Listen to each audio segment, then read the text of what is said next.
Welcome to part 2 of our lessons on finding the solfege name of a note. In this part of the lesson, we're going to be talking about the solfege syllables.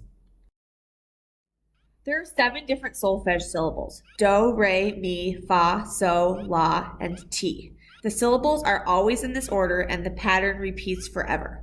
After every ti, you always have another do. After every do, you always have another re, so on and so forth. I like to write the solfege syllables like this, with the first do beginning at the bottom and going up through re, mi, fa, so, la, ti to another do at the top. It's important to know the order of the syllables and that re is always above do, mi is always above re, fa is always above mi, and so on. This is really critical to your success when you start to write solfege syllables into your music. So memorize this as soon as possible. And fortunately, you can sing the song from Sound of Music. Solfege is a system that singers use to learn how to read music. Unlike instrumentalists, singers cannot simply push the right buttons to produce the right pitch. Instead, we use solfege to learn what different intervals between different pitches sound like. We'll use solfege in choir to learn our music and also to practice our sight reading. There are hand signs that go with each solfege syllable, which you will also learn. Okay, we're going to make our first attempt at learning how to identify the solfege syllable of a note. Remember that each different line and space on the staff represents a different pitch, and therefore a different solfege syllable. Higher pitches are going to be higher, and lower pitches are going to be lower. The first note of this on this staff, we're going to call that one a do. It's important to know that it won't always be this way. The location of do will move around, but we'll get to that later. Anyway, for this particular example, do is on the first line. Let's look here at this second note, which is falling on space 1.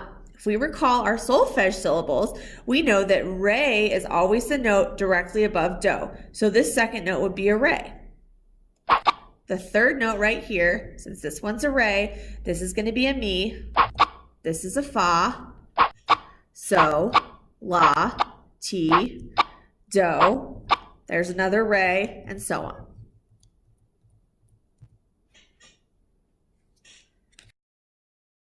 That last example was pretty easy because the notes were all right in a row. However, your music will be more complicated, like this example here. We know that the first note in this example is do on the third line. I'm just giving you that information. The next note is below do. It's lower than do. So let's use our chart over here on the right to count down from do. I'm going to start at this do here at the top since I need to count down. Notice also that the note is not right below do in the second space, but it's actually here on the second line. So I'm going to start here with do and count down since the note is going down. So I'm looking at my note, I'm referencing my chart, which I've memorized. So I know this is a do. That means this space here would be a ti, and that means that the second line is a la. So this note is a la. For the next note, I need to go back up. Since the note goes up, I'm working up on my solfege chart. Starting at la, and I'm going to go up. La, this would be a ti, this is a do, so this note is a re. I can also go back to my first note, do, and just go do, re. It's a good way to check a few different ways. For the next note, I'm also moving in an upwards direction, so I'm starting at re, and I'm moving up. So if this is a re, this note here on line 4 would be mi, this would be a fa, and that makes this note a so. Now I'm going to move down in a downwards direction. So if this is a so, I'm going to go so, fa, mi, re, do. You can see that this is the second time that I have a do and that they both are on the third line. Again, there's multiple different ways to check. So I know I've done the right thing since I have 2 do's both on the third line. This example is going to be a little bit more complicated because I'm going to use a ledger line for the first time. I'm going to give you that the first note is do. The next note's going up, so I'm going to go up my chart beginning with do. This is a do, this would be a re, so this note is a mi. Now the next note goes below the staff. So I'm actually going to start back at do on the first space. If this is a do, this would be T on the first line, and then la is the space just below the first line. The next note is really far away. So I know I could go la, ti, do, and so on, so on, so on. But I'm actually going to go back to mi because I know that's going to be easier to count. So if this is a mi, this would be a fa. So that's also a la. Just like there's two do's in our never-ending solfege pattern, there can also be two las and two re's and so forth. This la, this first la here is a low la, and then this second la is a high la.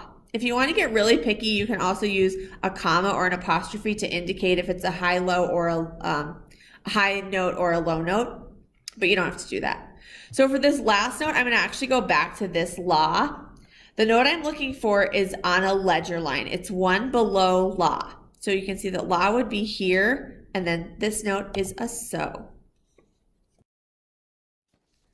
Just to review some important information, every different line and space is a different solfege syllable. When the note goes up, you need to go up your solfege scale, counting by each line and space. And when the note goes down, you need to go down the solfege scale by each line and space.